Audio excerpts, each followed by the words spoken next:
Welcome to Streams of Light. You're with me, Brother Daniel. I'll be taking you through the presentation. Actually, this is a redo. The presentation that I did, The City of God and Amazing Grace, it had a lot of background noises, so I did it at the Unima meeting. Those who were present do understand. We're next to other people who had their own thing going on, so my voice got recorded with the background music. So since this is a very heavy topic and it's a topic that I really wish that you have your full attention on, so we're doing that for this reason. So that's the recording for this. But other than that, there are other 3 presentations that I didn't get time to do at the Unima meeting, so I'll do them now. The titles will be The Lord is That Spirit, and Prophet Like Unto Me, and also the Eternal Rest. So that one is the Eternal Rest. So those 3 presentations, we'll upload them quickly, but without any further delay, let's have a prayer about the presence of the Lord so that we can study together. Let's pray. Dear Father, I just want to thank you so much for your grace, your mercy, and your truth. You have done so much for me, and not only for me, those who are listening.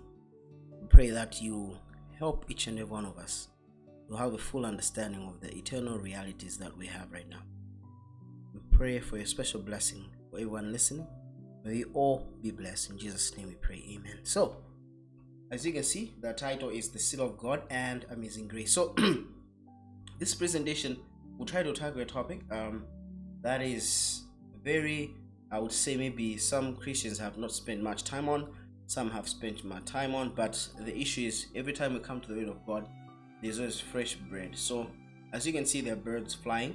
They are flying at a very high altitude. That's the experience that we want to have when we read the Word of God. We want to stand in heavenly places. So let's start our presentation. So before we start, I have a picture here. Now, if you can see the picture, it's very blurry, right? So you have people running to a church, but guess what? They're falling off a cliff. If you can see closely, the reason why it's blurred is to make people understand that many people have a confidence in what a denomination might teach. They have confidence in church membership, but most people, they end up losing confidence in Christ. So what happens is those centers whereby we're supposed to be strengthened, those centers whereby we're supposed to go and strengthen each other's faith, they end up becoming centers where our eternal realities and destinies are destroyed. So it's just a warning, but there's a great blessing when we read the Word of God. We understand that everything is going to be okay. That is if we trust in Christ. So this is an end time theme, right? This topic, it's end time theme, as you shall see as we get to the end of the presentation. So everything is going to be okay. That's the guarantee that we have from Christ in the Word. So everything is going to be okay. Now let's start. What is a seal? Okay, what is a seal? So we have a picture, artist depiction of Abraham. So let us read Romans 4 verse 3 and verse 11. So it reads, verse 3.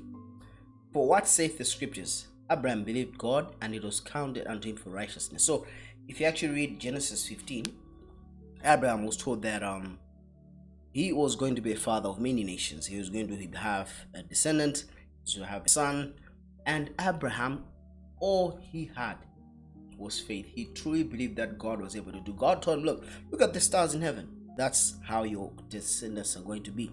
You'll be able to count them. So because he believed God, it was counted him for righteousness. So righteousness is by faith. This is our reality in Christ. Now, look at the seal now. So the reality is the that was imputed on Abraham, it was counted to him.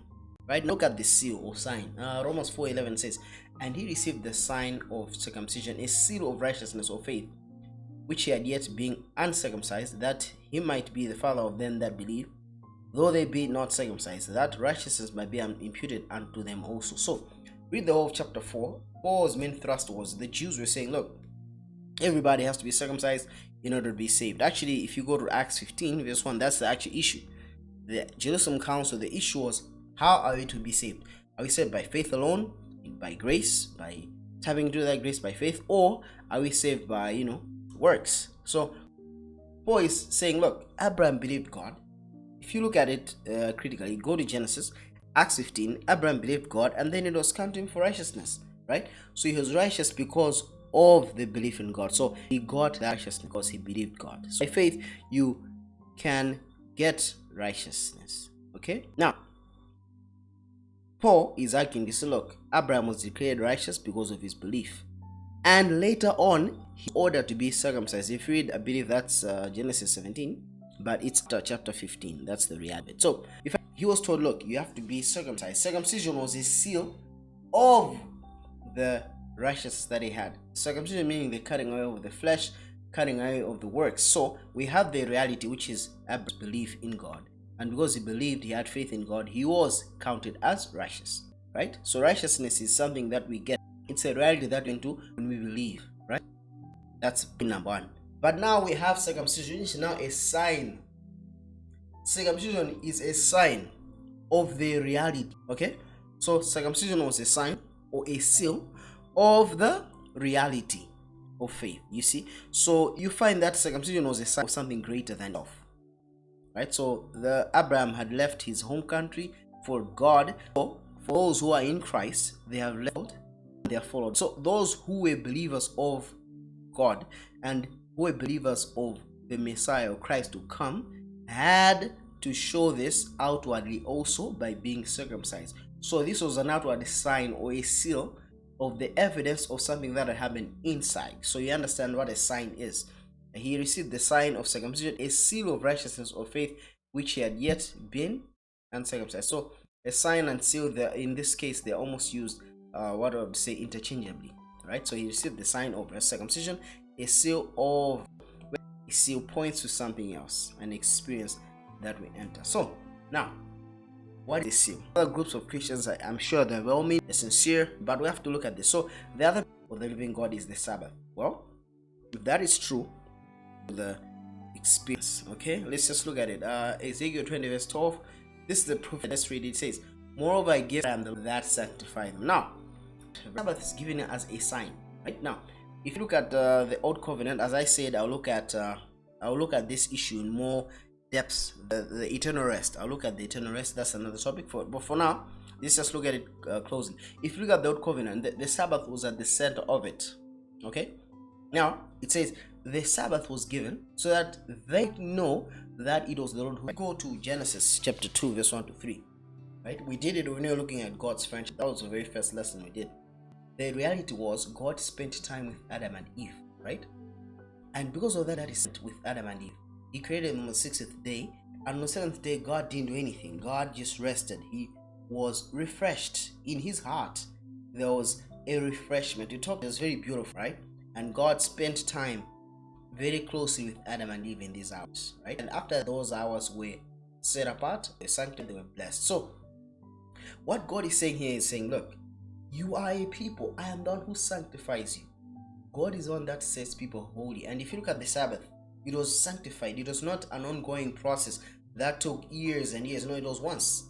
God set it apart. To be sanctified just means to be set apart. So God is saying, listen, when you are with me, when you join yourself to me, guess what I'll do to you? I'll sanctify. Meaning to say, God will set us apart for his holy use. And how long? A lifetime. Meaning to say, we step into God's presence and we choose to remain there by faith, beginning in faith and continuing in faith. Guess what? We remain sanctified for our lifetime. That is if we don't draw back. So God is saying, look, the Sabbath is a sign. It's an outward sign. When people see you, they shall know that I am the one who sanctifies you. So it is God's word. So the Sabbath was an outward sign of something else, that if God could sanctify a day and set it apart, why was the day special? Because man was special to God. We saw that already. So man's special time with God. We read Psalms 8. It's about how God with Adam and Eve and how he visited man, how God had man on his mind. And then we also read Psalms 42, where man really wanted to draw close to God. Man really did for God. We saw that, right? And both of them really met these hours, right? And they were very. So we understand that in the old covenant, dealing with the people, they had to understand that it was God who would sanctify them. So let us look at this one. Ezekiel 20 verse 20 says, and hallow my Sabbath, that they may be a sign between me and you may know that I am the Lord your God. So the Sabbath, the real issue in the beginning, the Sabbath was made after God spent time with Adam. On the 6th day they were created. If you look at the days, critically. Every day it was good, but on Friday, on Friday the 6th day was very good. Why was it very good? Because Adam and Eve were created, and you can see from the picture it was very good. Okay, that's just an artist rendition. Yeah, but we understand that it was very, very good, right? On the 6th day, and God rested on the 7th day. What was rest? He was spending time with Adam and Eve, his friends, and it was such a blessed moment that they got to know each other on a deeper level, on an intimate level, right? God was interested in Adam and Eve, and Adam and Eve, they two both were interested in God. And notice God is saying, look, I'm giving you now the Sabbath so that you can know me, right? So that you can know that I'm the Lord your God. So these people, if you look at the Jews, they really didn't know who God was. They didn't have that intimate relationship with him. Even if you look at Exodus 20, when the law is given, verse 17 going downwards, they even told Moses, no, you talk to God and then you tell us what God wants. So that's not something that God was into. God really wanted these people to know that he is the. So we understand the Sabbath was a sign of them being sanctified by God. And not only that, Sabbath was a sign of a relationship, a living relationship with God. So those two things, we have to really put them into perspective. So in the Old Covenant, the Sabbath was a sign. Let's look at the reality of it. If you look at the reality of it, talking about the rest, let's look at this. Matthew chapter 11, verse 27, and going down to 30, it says, 27, all things are delivered unto me out of my Father, and no man knoweth the Son but the Father. Neither knoweth any man the Father save the Son, and he to whomsoever the Son will reveal him. So that there is a great there is a great tie between the Father and the Son. They are each there, right? Even if you look at the revelation, it's the revelation of God originated in the heart of God, given to Christ. Christ gives to the angel gives to that's Revelation chapter 1, verse 1 to 3. But here we understand that the way to the Father, the only way we can get is through Christ.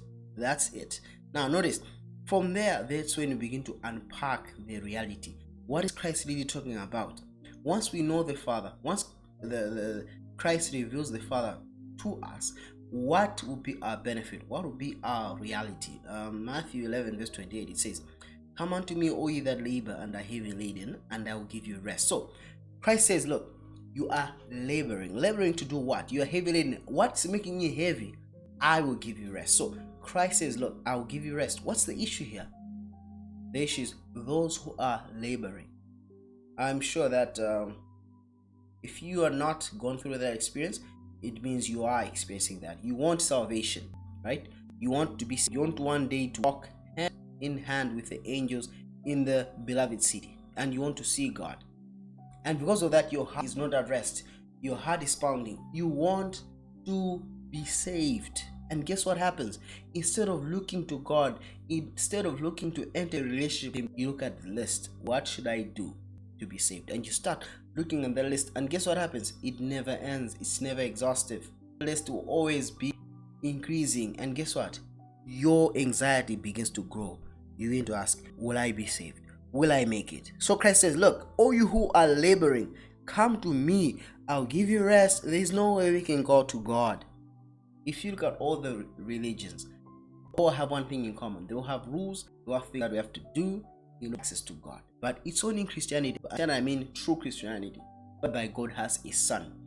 And God has revealed Himself to us through His Son. And when we come to God through His Son, guess what happens? He gives us that assurance of salvation, that which we most long for, that is made in our heart, is confirmed in Christ. So let's look at verse 29. It says, take my yoke upon you and learn of me, for I am meek and lowly in heart, and you shall find rest for your souls. Now if you look at those two, that the bar holding to two and are held by something that is wooden. Now that wooden thing, we call it a yoke. Now if you understand how a yoke goes, a yoke begins to hold two animals together so they can walk in lockstep. Each and every advance a step. Now if you go to the Old Testament, you find that they say don't put two ox and a donkey at the same time. Don't do that. Why? Because these are two different animals. They have two different natures. Right? If we take His life, if we believe and rest in Him, guess what? We are born again. We pick up His cross. What? By picking up his cross, what does it mean? We die and then we live, but Christ lives in me. So by taking up his cross, we're getting is if we have his life. So I die and I live. But he lives. And if that is true, it means his yoke is upon me. It means he's my example. I'll have to lean upon his understanding. I'll have to understand it is Christ's sake. Only can I have his yoke. Only then I find rest for my soul. And guess what? Verse 30 says, for my yoke is easy and my burden is light. When you talk about salvation, you start talking about salvation like this. People say, you know what? It's too easy. They're making it too easy. Salvation is a hard process, but listen. But then why did Jesus have to die?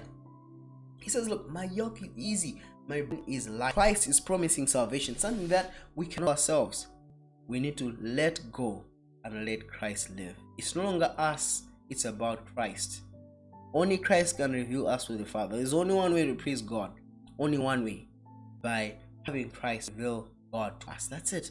And if that is the case, we understand that salvation was completed. What we have to do is to accept that free gift. To accept that Christ did it. The only way we can do it is to believe. And if we believe, man, in the world of possibilities opened, guess whom we know? We can now know who the Father is. And if you look at the reality, Mark 2 verse 27 says, and he said unto them, the Sabbath was made for man and not man for the Sabbath. Now, I read it again in the NET, so we hit the hammer by the nail. It says, then he said to them, the Sabbath was people and not people for the Sabbath. If you understand Sabbath, the Sabbath came after God has spent time with Adam and Eve. You read about Genesis. Look at it critically and read Psalms 8, Psalms 42. They all talk about Christ, but you understand Christ is the second Adam, right? If that's the case, then it also applies to the first Adam. So God and Adam would meet, right? And they would spend time in these hours, right? So it was God and Adam, that's on the 6th day. And later on in the hours of the 6th day, God created Eve, right? And they both spent the Sabbath together. Of course, the first time, it was just them spending time, that's it. And to God, the best time he ever had. Adam and Eve, that was the best time. And guess what God did? God blessed that time. He said, look, this time is about this time. This time is for me and you. So God actually made the Sabbath for man, so that he and man could come and have face-to-face fellowship. Like you and I, we have fellowship with God. His presence abides with us. His spirit abides with us. And so it was with Adam and Eve. I believe it was even great. But he had to have one-on-one, face-to-face, open-face communion.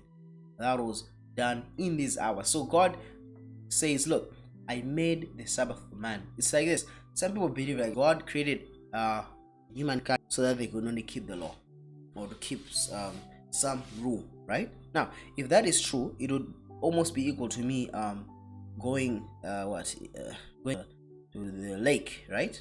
And then writing a line on the sand, and then putting a signpost, do not cross this line. And since there are no people to keep that rule, I go back in town, I pick people up in a car, I bring them to a lake, and then I tell them, look, you are here so that you do not cross the line. I mean, does that even make sense? No, it does not make sense. But for some people that makes sense, right? But the reality is, look, the Sabbath was made for people. God actually put the Sabbath. Why? So that he could enjoy their presence, so that they could enjoy his presence. And if you read about it, I believe it's in Revelation. If you read Revelation chapter 4, verse 11, right? I love that verse so much because it actually packs a punch. So let's just read it quickly. Revelation 4:11 says, thou art worthy, O Lord, to receive glory and honor, for thou hast created all things, and for thy pleasure they are and were created. So God actually created man for his pleasure. And in this time, he had so much time. And guess what? Mark 2 verse 28, Jesus says, therefore the Son of Man is Lord also of the Sabbath day. So the Son of Man, it's also Lord of the Sabbath. Yes, so Christ is the Lord of the Sabbath. He actually gives us the real rest. So you understand that the Sabbath was there in Eden, right? Just as marriage was there in Eden. And since Eden, guess what happened?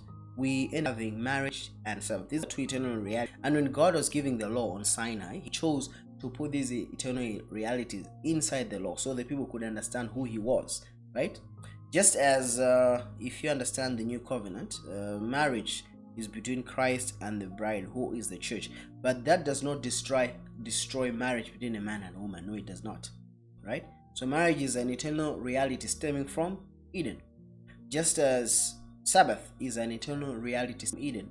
And in the new covenant, it's seen as giving us rest. He's the Lord of the Sabbath. He's giving us rest. How do we get this rest? By being born again, by resting from our labors, by knowing and believing that there's nothing more we can do to add to salvation. All we can do is just to believe. When we do that, guess what? We enter into Christ's rest. And we understand that there is a special time, a special blessing between us and God. We spend time with Him in this holy hour. So that's the reality, the sign that God is our God. So we realize that when Christ gives us His rest, guess what He does? He reveals us to God. And guess what happens in our life? We are sanctified. We are set apart for a holy use. So we are set apart for a holy use. We know God as our God. That is the reality. It was the sign then, but now it is a reality. Now, let's talk about the rest. Let's continue with the rest. If you can see there's a tree and the man is resting. Okay, let's read about it. Hebrews 3 verse 18, it says, "And to whom sway he that they should not enter his rest, but to them that believe not." Verse 19 says, so we see that they could not enter in because of unbelief. So those who could not enter Canaan is the symbol of heaven. So those who did not enter Canaan, they did not enter because they did not believe. So even now, there are many Christians who are fighting for salvation. They're still fighting for a way to enter into heaven. They're still fighting for a place in God's heart. But listen, if you don't believe in Christ, what did the Bible say? John 3:16 says, "For God so loved the world, He gave His only Son, that whosoever what believes in Him." That's the key. If you believe, guess what happens? You have eternal life. And what is this eternal life? John 17 verse 3 says, "Eternal life. This is eternal life, that they may know Thee, the true God, and Jesus Christ, whom Thou hast sent." So eternal life is in knowing a person, and that is God. To know that God has a personality, right? We know that God has a form, He's a glorious being, but not only that, He has given us His presence. He who abides in heaven, He is in His heavenly throne, but even then His presence is with us because He gives us of His Spirit. And God wants us to know Him, right? Through His Son. And if we do that, it means we are now believed. We can now enter into that rest, and Jesus becomes our Lord, right? But if we don't believe, we believe, no, we can do it, guess what? We can't enter into that rest. Let's look at Hebrews 4 verse 9. It says, "There remaineth therefore of God." Yes, truly, there's a rest that remains for you and me. Verse 10, it says, "His own." So we understand that when God rested, guess what had happened? He had finished His work. Now, He had ceased His work, right? And now He was resting. The only way we can rest in Christ is cease from our own work. If we cease to labor, if we cease to believe that we can make it, if we cease to think that something else we can add to what Christ did, when we do that, then we can now start to believe in Christ. That is the only way it works. Verse 11, "If there is a labor, then this is the only labor that is allowed. Look, let us labor therefore to enter into that rest, lest any man fall after the same example of unbelief." So, if we are going to labor, then let labor all our power to enter into that rest. If you see that man there, he's at the back seat. He's resting. He is not fighting. He's not driving. He has put the driver in the car seat. Same as in Christ. Once we're in Christ, guess what? Our fight is our fight of faith. We fight to believe in Christ. We fight in faith in Christ. We fight trials in Christ. But our labor, we have to maintain that relationship by continually abiding in Christ, by continually growing in faith. So the only labor we're supposed to exert is to labor, to enter into that restful state. That's what we have to labor for. So we have the seal. Now, what is the seal, right? What is the actual seal? If you look at the New Testament, there are so many verses on this.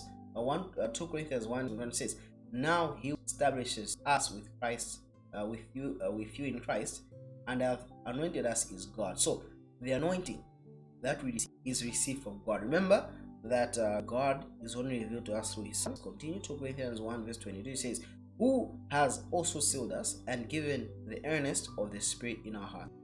God anointed us with what? By sealing us and giving us the earnest of the Spirit in our heart. So we understand that An earnest. An earnest was a down payment. Let's say you wanted to buy land, you have to give an earnest. An earnest is the down payment, showing that there's more to come. Notice, God has given us an earnest of the Spirit in our hearts. Those of you who are born again, you are sealed, showing that you are God's, right? You are God's own people. So that's the earnest. And there's so much more coming. We'll talk about that. There's so much more coming. An earnest is a down payment. Now, if you are born again, you have the Spirit of God in you. That's just the earnest. There's a more come. And talk about that. There's more glory to come. Hallelujah. I love it. Ephesians 1 verse 13 says, in whom you also trusted, after that you heard the word of truth, the gospel of your salvation, in whom also after that you believed, you were sealed with that Holy Spirit of promise. So, there was a time when the Spirit was just a promise. We'll talk about that in this presentation. So there was a time when the Holy Spirit was a promise, but by the time this was written, it says you were sealed with the Holy Spirit of promise. So this was now reality.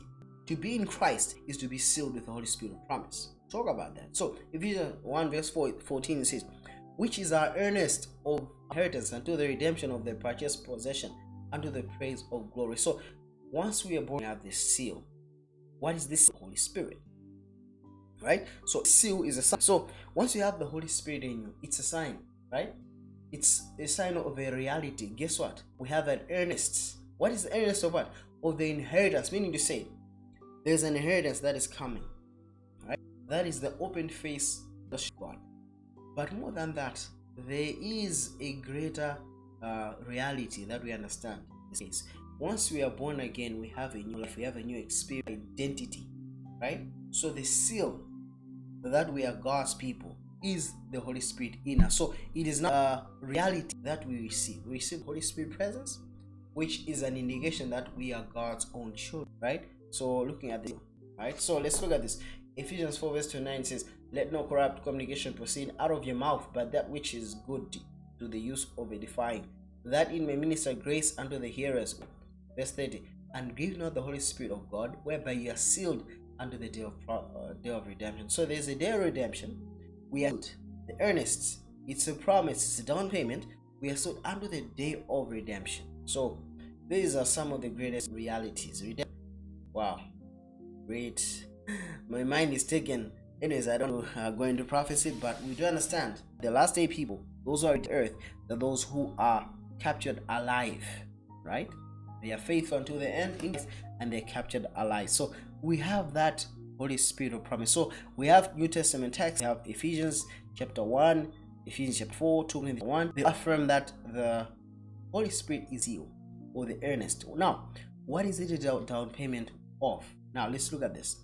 I'll read from the New International Reader's Version. This version, I believe, it actually captures the actual thoughts in this verse. Revelation 13 verse 8, it says, all who live on earth, whose names have not been written in the book of life, worship the beast. The book of life belongs to the Lamb, whose death was planned before the world was created. Now, you look at many versions that say the Lamb slain from the foundation of the earth. Now, what that creates is an idea that Christ was slain in the foundation of the earth, meaning to say his life was already working, which is not true if we read other Bible texts, right? The life of Christ was not yet given before Calvary. So we have a picture here of Christ. He had to come and author that life. Once the life was authored, the life could be given, right? So the promise was there was a death planned before the earth was created. Why was the death planned? So that Christ could step in for us and redeem us from the sin and death that Adam brought us in. So that was the issue. So we have this death that was planned. Let us look at this marvelous plan. What was this marvelous plan? Now, we have here Hebrews 11. Hebrews 11 is like a hall of faith. It talks about all the people who are faithful. There was Moses mentioned there. There's Enoch. I've mentioned those two on purpose because there are those who are in heaven. We know about Genesis. It talks about Enoch was caught up into heaven. Even Hebrews 11 mentions him. We have Elijah who was also caught up. We have Moses who died, later was resurrected. Jude 1 verse 9. But we have an interesting scene that at the Mount of Transfiguration, there was Peter, James, and John who went up with Christ. The other disciples stayed downwards, and Christ was free. And guess who was there with him? There was Elijah and Moses. So these two people, why are they in heaven? So let's look at this, the promise. Okay, because I've just said that the life which saves, eternal life, was not yet available when Christ came. Then how did Elijah and Moses make it to heaven? Okay, Hebrews 11 verse 39. Let's read it. It says, and these all, having obtained a good report through faith, received not the promise. So notice, they did not receive, right? Elijah and Moses never received promise. Okay, let's look at this 40. God having provided some better thing for us, that they without us should not be made perfect. There's only one thing that's perfect, that's the life of Christ. Elijah and Moses never got this life. What they got when they were resurrected, they got glorified bodies, and God had given a very long life. But they did not have that eternal life that is in Christ until Christ yet died. That's why they had to come and encourage Christ, so that he should go through the mission and so that they could be saved. That's the real issue here, right? Covenant with the Spirit of God, right? But they did not have the life of Christ. I'll explain that. It will make much more sense. Let's look at this. John 10 verse 10. It says, the thief comes not but for to steal and to kill and to destroy. I am come that they might have life, and that they might have it more abundant. Now, verse 11 says, and the good shepherd gives his life for the sheep. Notice, Christ came that we might have life. The good shepherd gives his life for his sheep. Was the life already there? No, it was not. If it was already there, then there was no need for Christ to come. He came that we might have life. So which means the life was not there present, right? So this something. So Revelation 13 verse 8 is clear that the death was planned from the foundation of the earth. Now, what is this life that we're talking about? John 7 verse 37 to 39. Let's read. It says, in the last day, the great day of the feast, Jesus stood and cried and saying, if any man thirst, let him come unto drink. Verse 38 says, he that believes on me, as the scripture has said, out of his belly shall flow rivers of living water. 39. But this spake the Spirit, which they that believe on him should receive. For the Holy Ghost was not yet given, because Jesus was not yet glorified. Now, if you read this verse, it will not make sense. For one reason, Jesus says the Holy Spirit was not yet given. Now, Jesus likens the Holy Spirit to water. He says, those who are thirsty, they should come to him and drink. Drink this water. And then what will happen to them? Out of their bellies will flow rivers of living water. So the water is a symbol of the Holy Spirit. So it says Jesus was needed glorified. The point is, Jesus had lived as a man right now, right? So we know that Jesus is divine. He's the Son of God, right? He has all the attributes of divinity. But because he was a man, guess what? He could not be omnipresent. He could not be present everywhere else. So the life that he lived on earth was only in him. That's it. That righteous life was only in him. That life that could save was only in him, right? And what had happened was he had to be glorified so that he could receive now the promise of the Spirit, right? So that he could now give that life to all of us. That's the reality there, okay? That's why it says, look, Jesus was not yet glorified. The glorification of Jesus was him receiving this Father's Spirit as it was before.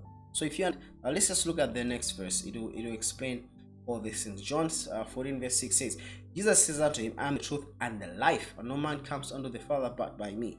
Read literally, Jesus is the life. So when Jesus came, he says the way, the truth, and the life. So Christ is the life. Not only that, he is the truth. Okay? So John 14 verse 6 says, and I'll pray the Father, and he shall give you another comforter, that he may abide with you forever. So who is this other comforter? People usually stop here and say, you know what? It's clear the other comforter is God the Spirit. It's another being. But calm down. Let's just look at verse 7. Let's see. Even the Spirit. Now, if we say the Spirit of truth, let's go back to verse 6. Who is the truth? It's Christ. Who will be the Spirit of truth? It will be the Spirit of Jesus. And you can study the Bible. We find so many references of Jesus. So, the truth is Christ. The Spirit of truth is now after he's glorified, which means the life that is in him is now made available. For the Holy Ghost was not yet given. So we understand that since the Old Testament, Father had, when Christ was being begotten in eternity, the Father glorified his Son in eternity, and now Christ was omnipresent through the same Spirit. So through the Spirit, God and Christ could be present everywhere, right? And we understand that God created all things through Christ, right? And when we were created, guess what? Human beings were the temple of the Spirit, just as angels were. And when we were created, the Spirit abided in Adam and Eve. That the presence of the Father and the Son were in them, right? But when sin happened, guess what? There was that separation, brought in sin and death. That's Romans chapter 5 verse 12, right? We needed a new father. We needed a new father of our race. Romans 9 verse 6 talks about the Son is given, he shall be called the mighty God, the everlasting Father. We needed a new father who would give us righteousness by being born again, right? And if we read to Hebrews 2 verse 13, says, I and the children whom thou hast given me. If it's not Hebrews 2:13, but it's Hebrews 2. So Christ claimed that we are children. So in that case, he is the everlasting Father to us who are born again. So this shows the Holy Ghost was not yet given. Which Holy Ghost is he speaking about? He's speaking about Christ being glorified, so that when we receive the Spirit, we are now receiving the Spirit of God with all his omnipotence, his presence. But not only that, but with also the presence of the victorious Christ, meaning receiving the life of now Jesus as the second Adam, as the conquering human being, the life only whereby sin was completely defeated and destroyed. So when we receive the Holy Spirit after the cross, guess what we're receiving? We're receiving this brand new life, which now can save. I hope you get now what. So John 14 verse 17 says, even the Spirit of truth. Who is the Spirit of truth? Let's continue. Whom the world cannot receive, because it says it not, neither knoweth him, but you know him. Jesus says, look, you know him. What is talking about? It dwells with you. Who was with them? It was Jesus. And shall be in you. Who would be in them? It is Jesus as the, right? John 14 verse 18 says, if you comfortless, I will come to you. So it was Jesus who said, look, I will not leave you comfortless. I will come to you. Jesus explained the parable. He is the comforter. He is one who is to come as the Spirit of truth. Notice, the Holy Spirit was not yet given because Christ was not yet glorified. Christ had to be glorified first so that he could give us that life. Remember, he said, look, I'm the life. I'm come to give you life. Let's look at this. John 17 verse 5. It says, and now, O Father, glorify thou me with thine own self, with the glory which I had with thee before the world was. So there was a glory which Christ had with the Father. We talked about that. Christ was begotten and he was glorified. The Spirit, meaning you say the Son could share in the Father's presence, so and glory. So Christ could actually he would actually shed forth the Father's presence to all the created beings, so that in them they would find the presence of God and Christ. So Jesus says, look, I'm now on earth. He says, Father, and now, O Father, John 17 verse 5, and now, O Father, glorify thou me with thine own self, with the glory which I had with thee before the world was. So at first when I read it, I was like, okay, Christ, he has done the work, he's humble. And I said, okay, fine, it's done. Can you glorify me again? I used to read like that. No, that's not what it's talking about. Jesus says, look, the mission, I've revealed you, I've finished the work. Now, what I want, please glorify me with thine own self. What is God's own self? It's the glory which he had before the world was, right? So he wanted that. Why? Because now he had authored a new, he wanted this life to be shed abroad every reality. Now, let's look at Pentecost. Now, most people say, you know what, because these people, they were in one accord, if you read 13 and 14, you find that they were, it says, but the point I want to ask is this: was it a human effort or divine effort, right? I'll say it was divine effort, right? The reality of Pentecost was this: God, and because these people were in a position to receive, they actually benefited of that blessing. But if Christ was not anointed until Christ was anointed, that's the, so we understand doing everything only in a position to benefit. So list of things in order for us to receive the Spirit, but that's not what he's talking about. The reality here is it is in God's timing. When we connect to God, guess what? Blessings follow. Now let's read it. Acts 2 verse 16, the promise, the reality of it. It says, but this is that which was spoken by the prophet Joel. Acts 2 verse 20 says, and it shall come to pass that in the last days, saith God, I will pour out of Spirit upon all flesh, and your sons and daughters and your young men shall see visions, and your old men shall dream dreams. So it says, I'll pour out of my Spirit. So God is going to pour out of his Spirit. What is God's Spirit? Well, Jesus gave us an example. He says, thine own self with the glory which I had with thee before the world was. So what was God's own self? It is his Spirit. So we understand that the Spirit of God is God's own self. The Spirit of God is not another being like the Trinity says. No, the Spirit of God is God's own self. It's his own presence and glory. God has a form, right? God is sitting in heaven. There's so many visions where he was sitting in a throne, Christ is on his side, right hand side. So we know God has a physical form, right? But more than that, he also has a spirit whereby his glory can be shared abroad to all others. So God said, look, I'll pour out of my spirit upon all flesh. Actually, this was a promise. It was a prophecy in John. When was filled? Acts 2 verse 3. This Jesus hath God raised up. Well, we are all, verse 30, he says, that being by the right hand of God exalted, and having received of the Father the promise of the Holy Ghost, he has shed forth this which ye now see and hear. So on Pentecost, what it was, Christ actually received the promise of the Holy Spirit. God anointed Christ with his own spirit, with his own self, with his own omnipresent now, right? So on Pentecost, Christ now could glorify us, give us his glory with a spirit that was not yet there. What was there before in the whole of the Old Testament? It was the Spirit of the Father, right? So Christ was able to manifest and to share the Spirit of the Father. But it was ordained that they are not saved. That would lead some to a righteous life, right? It could, the Spirit could be put upon Moses, right? But that born again experience was not yet there. That born again experience is the New Testament phenomenon, because now the life of Christ is made manifest. Therefore, when Christ was glorified, guess what? That life now be received by us. And so, since Pentecost, guess what? People can now be born again. People can now be saved. So I'll talk about the Old Testament believers. They had the Spirit of God. They died in the hope that they would have this life. Right? Let's continue. Ephesians 4 verse 10, it says, I'll read from the New International Version because this one makes so much sense. He who, Ephesians 4:10, he who descended is the very one who ascended higher than all the heavens in order to fill the whole universe. So, who ascended is the same one who descended. Who is the one who descended? It was Christ. He died, he descended. Who ascended? It was him, same. He went up into heaven. Why? To fill the whole universe. What does it mean to fill the whole universe? It means omnipresence. So Christ now, when he had overcome sin and overcome death, guess what? He arose and was anointed of the Father, and guess what? He glorified. So now we need born again, resurrected life. That glorious, victorious life, which is victorious not only on sin, but also on death. So that if we live in him, guess what? We also die in him. But more than that, we have now a life by we can be resurrected. So this is the reality of the promise. This is what God wanted. This is a reality. This is the seal. So we talk about the Holy Spirit being a seal. What is this seal? Let's talk about it. Romans 8 verse 9 says, you, however, are not in the flesh, but in the Spirit, if indeed the Spirit of God lives in you. Now, if anyone does not have the Spirit of Christ, this person does not belong to him. So I'm reading from the New English Translation. So it's very clear. If you are in the flesh, it means you are obeying the lust of the flesh and living in the world. But if the Spirit of God lives in you, and notice there's a change. It says, if anyone does not have the Spirit of Christ, so the Spirit of God is used synonymously with the Spirit of Christ. So why so? It's used rightly so, because God has anointed Christ with his own presence, and when you receive the Holy Spirit, now you're receiving the life and presence of God, and only that you're receiving the life and presence of Christ, the victorious Son of God.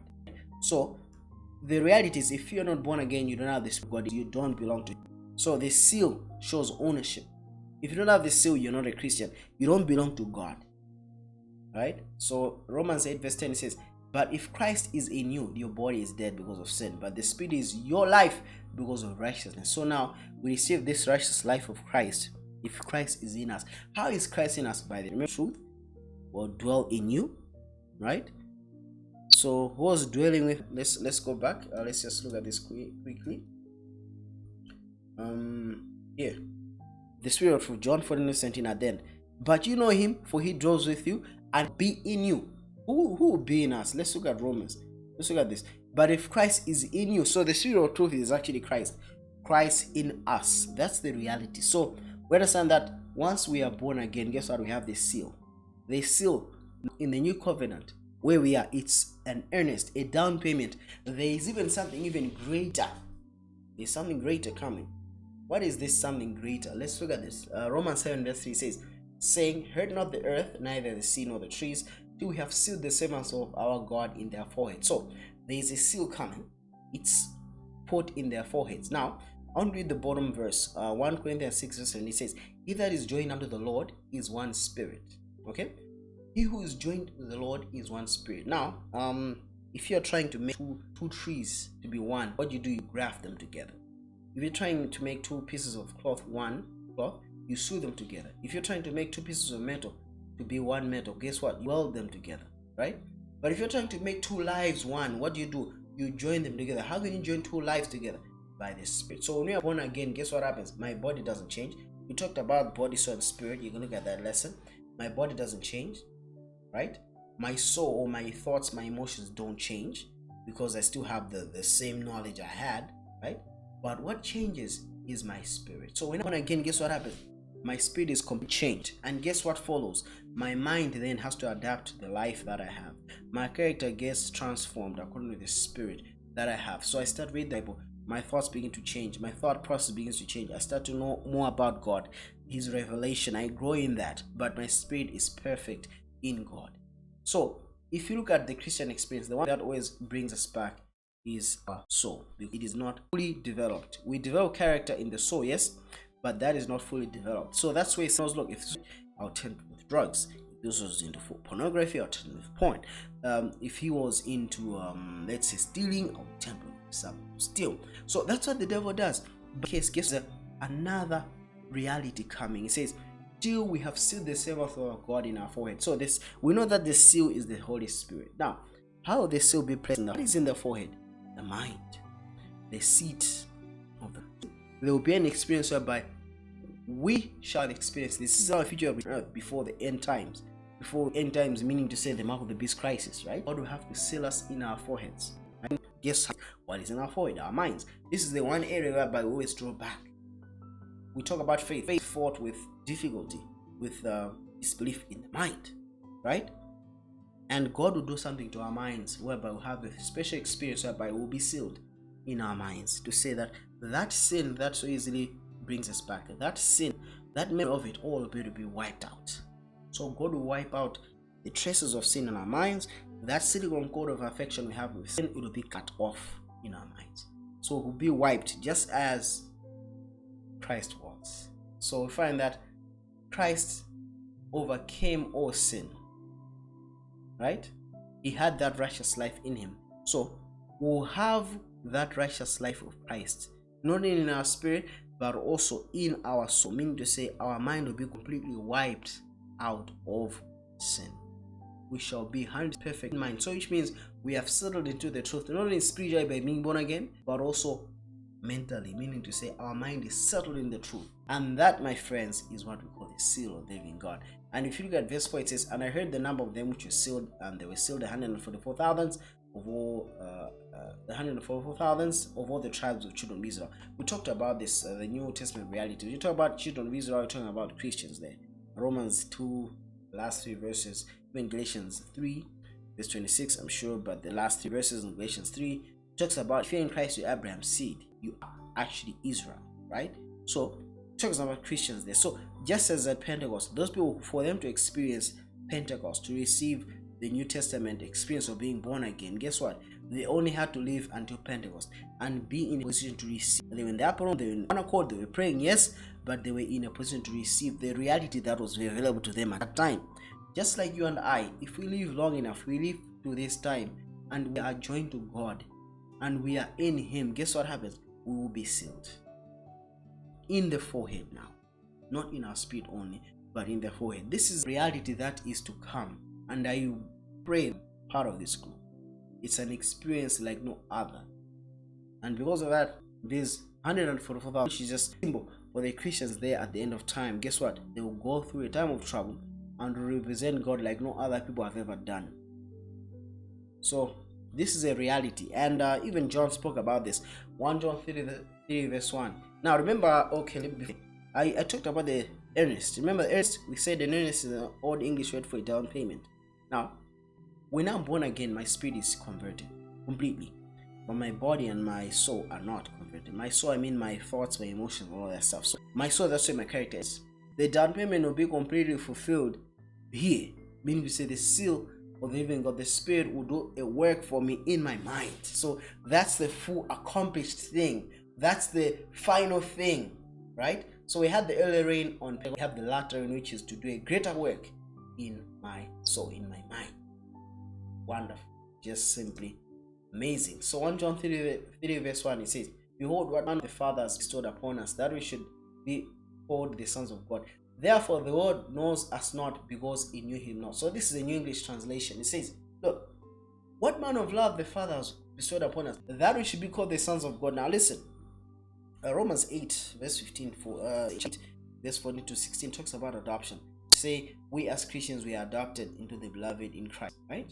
Now the reality is, when you are adopted as a human being, only your name changes, but not with God.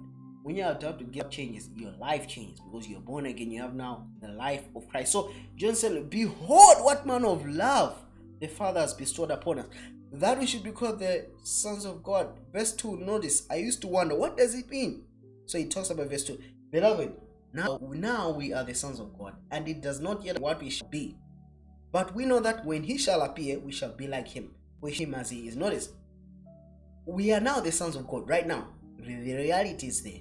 And it doesn't appear what it shall be. Notice, the outpouring has not happened. So it does not appear what we shall be, because we're still struggling, still growing in Christ. We know that when he shall appear, we shall be like him. What does it mean? We shall be sealed fully. When he appears, Christ, we shall be like him. We shall see him as he. This is the reality. I love it. And notice, if you look at the reality, what is this? John 14 verse 1 says, and lo, a lamb stood on Mount Zion, and with him 144,000, having his father's name written in their foreheads. What is this father's name written in the foreheads? It's the character of God, fully in the minds of the people. So this 144,000, they're standing on Mount Zion. If you read about it, Hebrews 12 verse 18 going to up to 21 talks about we are not come to Mount Sinai. If you look at Mount Sinai, the people were very scared of God. They were afraid of God. They didn't want anything to do with him. They wanted Moses to speak to God, and Moses would speak to them. That's Exodus 20 verse 17 up to 20. Moses to speak to God, that was the second-hand relationship. They didn't want that, right? And if you read about Hebrews chapter 12 verse 22 and 23, God says, look, now you are come to Zion. Hebrews 12 verse 18. Hebrews 12 verse 18, God says, look, you are not come to Mount Sinai. God does not want a second-hand experience with him. He wants a first-hand experience. And Hebrews 12 verse 21 says, you're not come to Mount Sinai. Hebrews 12 verse 22, it's so clear. It says, look, you are come to Mount Zion, the city of the living God, to the innumerable company of angels, to the church of the firstborn written in heaven, and the spirits of made and perfect. Meaning to say, when you come to Christ, when you approach God in Christ, guess what happens to your spirit? You are born again. You have a new spirit. You are justified, made perfect. Amen. So we approach God in Christ. That's what he's saying there. God wants us to have a first-hand relationship with him. The issue, eternal life, John 17:5, is to know God as a friend. And guess what happens? The seal, the final outpouring, the full outpouring of the earnest, guess what happens? Is the Latin. That's the seal of the living God. So this is an experience for the end time Christians. We had the Old Testament believers who only had the Father's Spirit, right? They died in hope. And then we have us in the new era since Pentecost. Guess what? The born again experience. We receive the promise, but the earnest in this case. We receive the earnest, not the full outpouring. And we have soon, I'm telling you, it's very soon. You might be part of that group. Soon, if we remain in faith in Christ, it does not yet appear when it shall be. When he comes, we shall be like how we shall receive the seal in our foreheads. So that's the last experience, right? Now, about the second coming, what will happen? What about all the redeemed? What about us? Let's say we die before this time. What else in the Old Testament? Guess what happens at the resurrection? Talking about all the redeemed, shall see his name shall be in their experience. Sealed in the life of Christ. I'm talking about the Old Testament brethren, and they are resurrected. They are sealed with the presence of Christ in their spirit and also in their foreheads. They receive this final experience, every experience. So meaning to say, everyone shall have this sealed experience. They shall not experience it. That's so powerful, right? And Nahum 1 verse 9 even confirms it. It says, what do you imagine against the Lord? He will make an utter end. Affliction shall not rise up the second time. Now, when I read this, I used to believe, you know what? It means God takes patience, No, the issue is this. In the beginning, God had given everyone his spirit. And everyone was good because God is good. They have the good life. They have life. They have love. But guess what happened? Each one had free choice. Each one had free will. And Satan perverted that free will. He chose to step out of God, and immediately he ended up in sin. Sin is the separation from God, right? So that's what happened to Satan. But our reality is this: because of the whole sin experience, because of the whole experiment with sin, guess what? We shall all still have that free will. But guess what? We shall choose God eternity. And because we have an example of what happens when people decide to choose and choose themselves, no one shall want to do that. We shall all be sealed. Everyone shall be confirmed in God to say it's only God who is seeking for our good. And because of that, affliction will never rise up again. That is my reality. That is your reality. And guess what? We shall see his face. We shall have open face communion with God. That is what heaven means to me. If we had the robe, the crown, but no God, man, I mean, what's the point? I want to see God face to face. This is my reality. This is where I want to worship God. And with that wraps up our lesson. May God bless you. Let's pray as we enter into this phase. May we believe. May we continue to pray. And may we be expectant. That is our lesson for today. Let's pray. Dear Father, we just want to thank you for all your goodness, your faith, and mercy. Oh Lord, may you bless each and everyone who is listening right now. May this anointing cover them all. And may you put this burning feeling, this yearning to grow in you, to grow in grace, to grow in faith. May you put that desire in them so that they can grow close to you. And not only grow close to you, but want to minister to others the same message, the same. May this message go far beyond the riches of the audience. May they take this message far, far beyond. And may you be glorified in this message. In Jesus' name we pray. Amen.